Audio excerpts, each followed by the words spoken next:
Hello everyone, कैसे हो आप लोग। स्वागत है आपका एक और नए वीडियो में डीएसए सिंप्लीफाइड सीरीज़ के। तो अभी तक हम लोगों ने क्या क्या पढ़ लिया है। अभी तक हमने सी प्लस प्लस का बेसिक्स समझ लिया है। इनपुट आउटपुट ऑपरेटर्स क्या होते हैं, डेटा टाइप्स की क्या होते हैं, लूप्स क्या हैं, फिर कंडीशनल स्टेटमेंट्स क्या होते हैं, फिर एरेज क्या हैं, 1D एरे क्या होता है, 2D एरे क्या है, एंड देन स्ट्रिंग्स क्या होते हैं, किस तरीके से उन्हें हम डिक्लेयर करते हैं, डिफाइन करते हैं या फिर एक्सेस करते हैं उसके एलिमेंट्स को। फिर हमने कुछ पैटर्न प्रॉब्लम्स किए, कुछ नहीं बहुत सारे, आई मीन 20 पैटर्न प्रॉब्लम्स हमने सॉल्व किए। तो अगर आपने वो वीडियोस नहीं देखे हैं तो आप पहले तो प्लेलिस्ट मैंने बना दी है, वो प्लेलिस्ट को आप स्टार्टिंग से जाकर देखो, फिर यहाँ से स्टार्ट करो। तो हमने ये सारी चीज़ें कर ली हैं। अब आज जो है ना, हम लोग एक नया टॉपिक समझते हैं, that is time complexity and space complexity. ये क्या होता है, तो लेट्स गेट स्टार्टेड। तो सबसे पहले हम लोग देखते हैं टाइम कम्प्लेक्सिटी क्या होता है।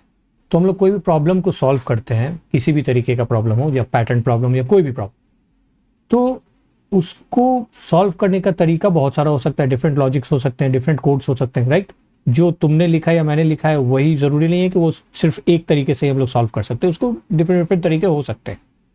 तो टाइम कम्प्लेक्सिटी जो है बेसिकली जज करने का एक तरीका है कि डिफरेंट कोड्स जो है वो किस तरीके से काम कर रहा है, कौन सा कोड ज्यादा बेटर है। तब बेटर है किस सेंस में, अब जैसे टाइम कम्प्लेक्सिटी लिखा है, इसका मतलब कि टाइम के सेंस में कि कितना तेज कोई कोड काम करता है या कितना तेज कोई कोड रन होता है किसी मशीन पे, तो नहीं। क्यों? क्योंकि अगर मान लो अगर हम किसी भी कोड को जज किए, तो किसी भी कोड को हमने जज किया कि किस तरीके कितने जल्दी वो रन होता है, तो मशीन डिपेंडेंट हो गया ना। मान लो एक हमारा कोई छोटा सा स्मॉल मशीन है, स्मॉल विंडोज मशीन है, बेसिक सा, और एक हमारे पास मैक है, एकदम हाई एंड मैक प्रो 14 या जो भी है, M4 प्रो या जो भी हमने ले रखा। अब दोनों पे हमने वो सेम कोड रन किया, सेम कोड रन किया, तब इस पे मान लो ये लिया 20 सेकेंड्स, क्योंकि इस पे हमारे रिसोर्सेस कम है, मेमोरीज कम है, रैम कम है, और ये जो है वो लिया 5 सेकेंड। तो ये तो कोई पैरामीटर हुआ नहीं हमें जज करने का। तो टाइम कम्प्लेक्सिटी जो है ना वो मशीन डिपेंडेंट, क्योंकि मशीन डिपेंडेंट अगर रहेगा तो फिर कॉन्फ़िगरेशन में वो चेंज होते रहेगा। तो एक्चुअल डेफिनेशन क्या है टाइम कम्प्लेक्सिटी का? तो ये जो है वो एक रेट है जिसमें कि जो हमारा टाइम रिक्वायर्ड रन करने का कोड को कितना चेंज होता है with respect to input size. मतलब rate at which time to run a code changes, किसके रिस्पेक्ट में? With respect to input size. अब इसका मतलब क्या हुआ? इसका मतलब ये हुआ कि जो भी कोड हमारा रन हो रहा है तो उसका जो टाइम कम्प्लेक्सिटी है ना वो डिपेंड करेगा इनपुट साइज पे। इसका मतलब कि जितना इनपुट साइज हम लोगों का बढ़ेगा उतना ही हमारा जो टाइम कम्प्लेक्सिटी है उस कोड का वो भी बढ़ेगा। जितना ज़्यादा हम लोग इनपुट का साइज बढ़ाते चले जाएंगे तो टाइम कम्प्लेक्सिटी भी हमारा बढ़ते चला जाएगा। ये तो हो गया। अब टाइम कम्प्लेक्सिटी को हम लोग रिप्रेजेंट किस टर्म में करेंगे? तुम तो बोलोगे सिंपल है, टाइम है तो ये सेकेंड्स या मिनट्स में होगा। नहीं, this is not the correct representation. तो इसको जो है हम लोग बिग ओ नोटेशन से रिप्रेजेंट करते हैं। This is the sign big O and then the bracket. तो इसको हम लोग रिप्रेजेंट, ये बिग नहीं लिखते हैं, इसको रिप्रेजेंट जो है वो हम लोग करते हैं ऐसे, O capital O and then the brackets, और इसके अंदर जो हमारा वेरिएबल होगा that will be our representation of the time complexity for that particular code. अब हम लोग समझते हैं एक थोड़ा एग्जाम्पल से। अब यहाँ पे मान लो एक फॉर लूप मैंने दिया, for int I equals to 0, या फिर इसको मैं 1 दे देता हूं, I should be less than equal to 5 and then I plus plus. ये हमने फॉर लूप दिया और यहां पे कुछ प्रिंट करा दिया, सी आउट हाई, ये हमने प्रिंट करा दिया। तो इसका मतलब क्या हुआ? तो इसमें जो टाइम कम्प्लेक्सिटी होगा हमारा, that is nothing but number of steps to execute the code. ये हो गया हमारा टाइम कम्प्लेक्सिटी। तो इसको हम लोग बिग ओ नोटेशन में कैसे रिप्रेजेंट कर सकते हैं? Big O, and then we can say that number of steps, ये है हमारा रिप्रेजेंटेशन। अब हम लोग इस कोड को थोड़ा ऑब्जर्व करते हैं लाइन बाय लाइन। तो पहले इस कोड में क्या होगा, जब हम लोग इसको कंपाइल करके रन करेंगे तो पहले क्या होता है, सबसे पहला जो पॉइंट है वो होगा इसमें इनिशियलाइजेशन। क्या हो जाएगा, i इक्वल्स टू 1 होगा पहले में। सेकेंड स्टेप जो है हमारा, इसको हम लोग इसको मान लो ये भी कह सकते हैं इनिशियलाइजेशन। अब उसके बाद दूसरे स्टेप में क्या, दूसरे स्टेप में जो है वो ये कंडीशन चेक करेगा और लेट्स से कंपैरिजन, अगर i जो है हमारा लेस देन इक्वल टू 5 है या नहीं। थर्ड स्टेप क्या करेगा, थर्ड स्टेप में ये प्रिंट करेगा, प्रिंट हाई। और जो फोर्थ स्टेप है इसमें क्या करेगा, ये इंक्रीमेंट करेगा, that is i plus plus. समझ रहे हो, बस फॉलो करते जाओ। अब जो हमारा पांचवा स्टेप है, यहां के बाद ऐसा थोड़ी खत्म हो गया, फिर से ऊपर जाएगा। ये तो इंक्रीमेंट हो गया तो फिर से ऊपर गया और ऊपर ये चेक करेगा कि जो हमारा इंक्रीमेंटेड वैल्यू है वो अगर कंपैरिजन में हमारा सही बैठ रहा है या नहीं, i is less than equal to 5 और नॉट। अगर ये है तो फिर 6th स्टेप में जाएगा और 6th स्टेप में फिर से प्रिंट करेगा, प्रिंट हाई। और इसी तरीके से ये चलते चला जाएगा, राइट। तो ये और भी लिख सकते हैं हम लोग, जब तक लिख सकते हैं जब तक हमारा कंडीशन यहाँ पे फेल ना हो जाए, i is less than equal to 5। तो ये कंडीशन चलते रहेगा तब तक i जो है वो बड़ा नहीं हो जाए 5 से, तब तक चलेगा। तो इतने तक चलेगा। तो एक बात बताओ, हर एक लूप में जो फॉर लूप हमारा होगा उसमें ये 3 स्टेप्स तो करना ही करना है, correct, initialization, comparison and printing. तो ये हर एक स्टेप में होगा। तो कितने स्टेप्स चलेगा, ये 5 स्टेप्स चलेगा। तो टोटल कितने हो गए, टोटल हो गए 5 × 3 that is 15 steps, correct, 5 value के लिए। तो यहाँ पे हम लोग कह सकते हैं कि बिग ओ नोटेशन 15 हो गया हमारा टाइम कॉम्प्लेक्सिटी लेमन टर्म्स में। और अगर मान लो 5 की जगह ये n नंबर्स है फॉर n वैल्यू, तो नंबर ऑफ स्टेप्स टोटल कितने हो गए, नंबर ऑफ स्टेप्स जो है वो कितने हो जाएंगे, 3 × n, करेक्ट, और n × 3 दैट इज 3n। तो हम लोग n नंबर ऑफ स्टेप्स के लिए या फिर n नंबर्स के लिए ये जो लूप है हमारा उसका टाइम कॉम्प्लेक्सिटी क्या हो जाएगा, big O of 3 × n, right. लेकिन मान लो, लेकिन ये बताओ, ये तो हम लोग मैनुअली काउंट कर रहे हैं ना, तो ये पॉसिबल है नहीं हर एक चीज की। क्योंकि अगर मान लो फॉर लूप में हमने 10,000 दे दिया वैल्यू, राइट, 10,000 बार वो लूप चलेगा तो उतने बार तो हम काउंट कर नहीं सकते। तो इसीलिए यहाँ पे 3 रूल्स आते हैं जिनको हम लोग फॉलो करेंगे। तो पहला जो है वो होता है we will always calculate time complexity for worst case scenario. सबसे जो वर्स्ट केस होगा सिनेरियो, उसके लिए हम लोग टाइम कॉम्प्लेक्सिटी कैलकुलेट करेंगे। सेकंड, अवॉइड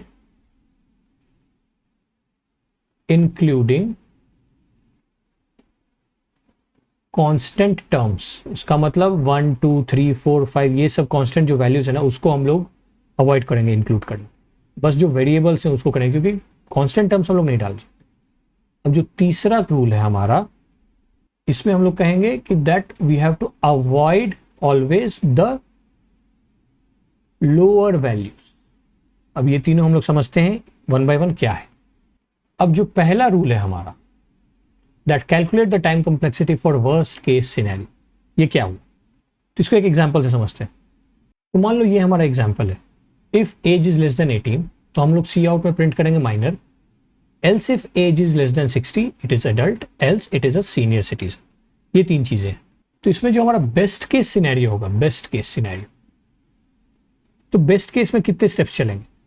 तो भाई हमने एज लिया और वो मान लो यहाँ पहले ही आया फर्स्ट स्टेप में, if age is less than 18, तो ये हमारा ट्रू हो गया।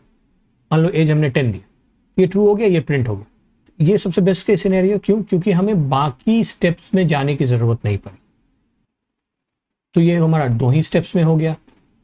2 स्टेप्स कैसे हुआ, एक तो ये हमने चेक किया और दूसरा हमने प्रिंट किया, तो 2 स्टेप्स में हमारा हो गया। तो यहाँ पे अगर हम लिख दे 2 स्टेप्स, और अगर मान लो ये नहीं करते, इसमें जाते, तो ये तो पहले आता है 1 स्टेप करता, ये 2 स्टेप करता।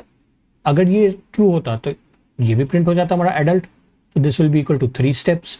अगर ये भी मान लो नहीं होता तो 1 2 then this 3 and then this 4, तो 4 स्टेप्स में होता है। तो बेस्ट केस सिनेरियो तो हमारा 2 स्टेप्स आ रहा है, और वर्स्ट केस क्या आ रहा है?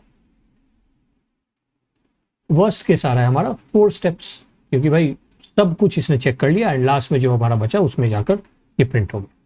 तो हमें जो टाइम कम्प्लेक्सिटी है वो हमें हमेशा निकालना है वर्स्ट केस सिनेरियो के लिए, ताकि सारे केसेस कवर हो जाए। ओके, तो इसीलिए हम लोग इस केस सिनेरियो के लिए हमेशा टाइम कम्प्लेक्सिटी निकालेंगे, ताकि कोई भी ऐसा कोई साइड केसेस छूट ना जाए। रोबस्टनेस इससे हमारा रोबस्ट रहेगा। ओके, अब आते हैं हम लोग सेकेंड पॉइंट। सेकेंड पॉइंट हमारा क्या है? Avoid including constant terms.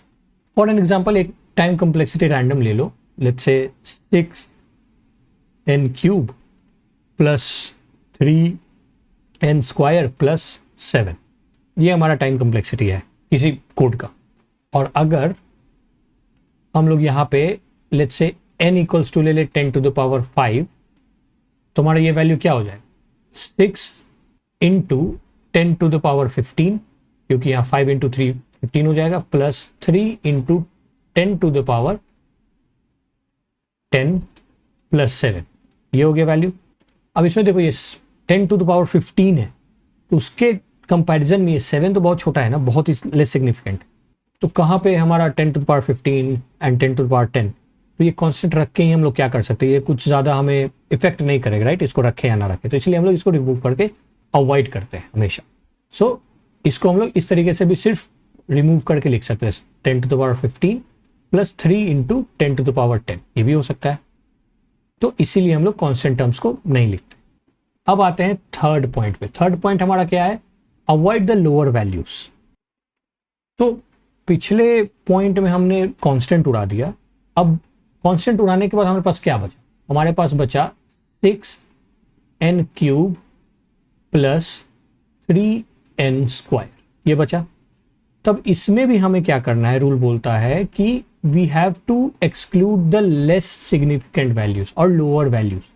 तो यहां अगर तुम देखो फिर से, अगर हम लोग n इक्वल्स टू ले ले 10 टू द पावर 5, तो ये क्या हो जाएगा? 6 into 10 to the power 15 plus 3 into 10 to the power 10। अब इन दोनों में भी ये हाईएस्ट वैल्यू है और ये लोअर वैल्यू है, करेक्ट? तो रूल ये बोलता है कि हमें लोअर वैल्यू को भी अवॉइड करना हो। अवॉइड करने के बाद जो हमारा टाइम कम्प्लेक्सिटी बचा, that will B how much? 6n cube. तो ये हमारा अल्टीमेटली टाइम कम्प्लेक्सिटी बचा। अब एक चीज और इसमें देखो, this also we can write it as o into N cube, ये बोथ विल बी करेक्ट। तो दोनों में से तुम कुछ भी लिख सकते हो। तो ये था हमारा टाइम कम्प्लेक्सिटी का इंट्रोडक्शन। अब वर्स्ट के सिनेरियो में हमने समझा, तो दो और चीजें होती है। एक तो हमने सीख लिया बिग ओ, फिर होता है हमारा थीटा नोटेशन और ओमेगा। तो इसको हम लोग लिखते हैं इस तरीके से एंड इसको we write it as this. Big O तो भाई वो है। अब इन तीनों में डिफरेंस क्या है? ये हम लोग रिप्रेजेंट करते हैं time complexity for upper bound और worst case scenario, you can say worst case के लिए। ओके, ये हम लोग एवरेज केस के लिए लिखते हैं। एवरेज केस, जो भी एवरेज केसेस के लिए हमें निकालना है तो थीटा नोटेशन पे लिखते हैं, और ये हम लोग लिखते हैं फॉर बेस्ट केस सिनेरियो के लिए।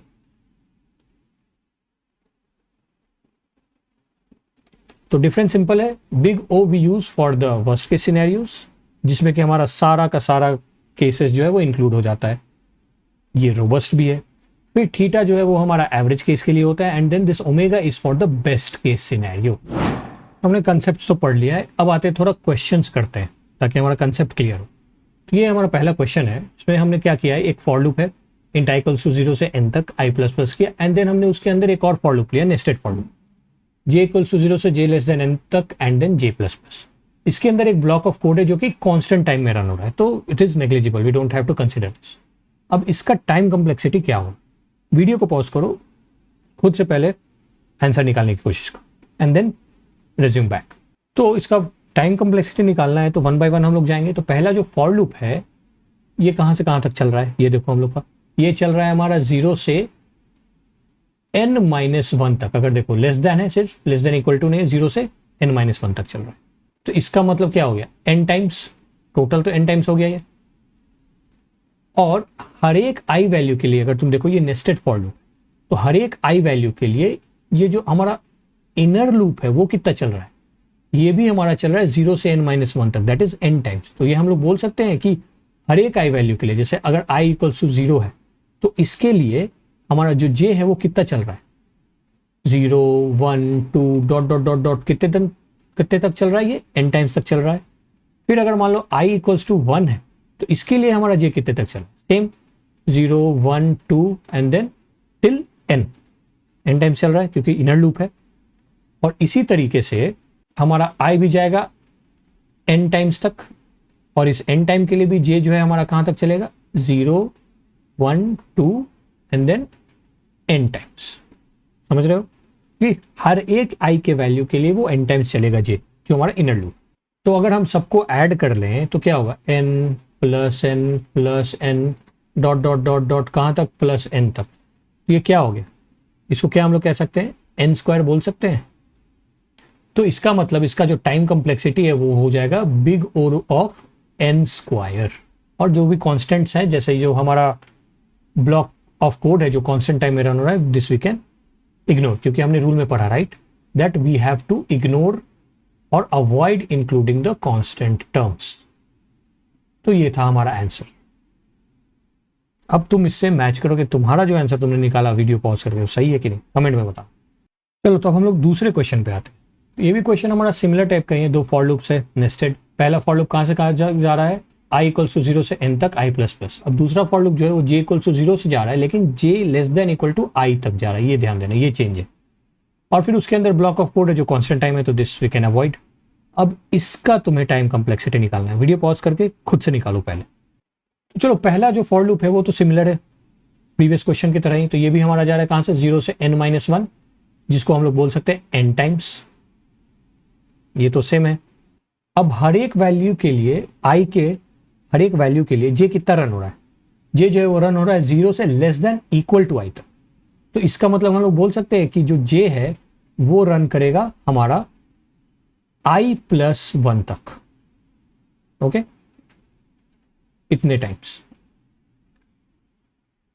तो फिर से इसका टेबल बनाते हैं। अब लेट्स से मान लो i इक्वल्स टू 0 है हमारा, तो उसमें j कैसा कितना रन करेगा, j करेगा हमारा i टाइम्स। तो i कितना है, 0 है, तो एक 0 टाइम्स ही करेगा, दैट इज 1 टाइम।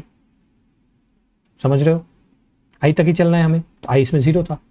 अब अगर मान लो इसमें i 1 है तो j कितना चलेगा, j चलेगा हमारा 0 एंड 1 टाइम्स, करेक्ट, ये हो गया 2 टाइम। फिर हमारा आ गया i इक्वल्स टू 2, तो j हमारा चलेगा 0 1 and 2 times, that is total equals to 3 times. अब इसको डॉट डॉट, अगर हमारा i इक्वल्स टू n है तो j हमारा कितना चलेगा, j चलेगा 0 1 2 dot dot dot dot n तक, करेक्ट, क्योंकि n ही है हमारा i, एंड दैट इज कितना टाइम्स हो गया टोटल, n टाइम्स।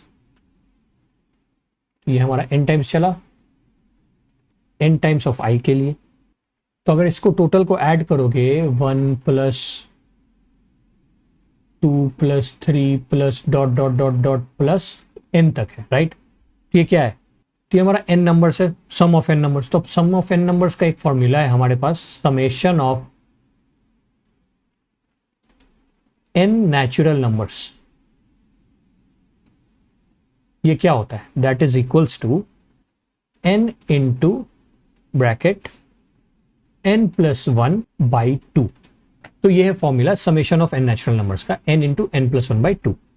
अब इसको अगर हम लोग थोड़ा सॉल्व करें तो n अंदर जाएगा, तो that is n square plus n by 2, that is n square by 2 plus n by 2।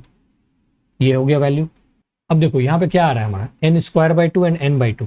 तो तुम पीछे रूल्स हमने पढ़ा था, कहाँ गया रूल्स हमारा, कि कांस्टेंट टर्म्स तो हमें अवॉइड करना ही है, लोअर वैल्यूज भी हमें अवॉइड करना है। लोअर वैल्यूज बोलो या टर्म्स बोलो, इसे भी हमें अवॉइड करना है।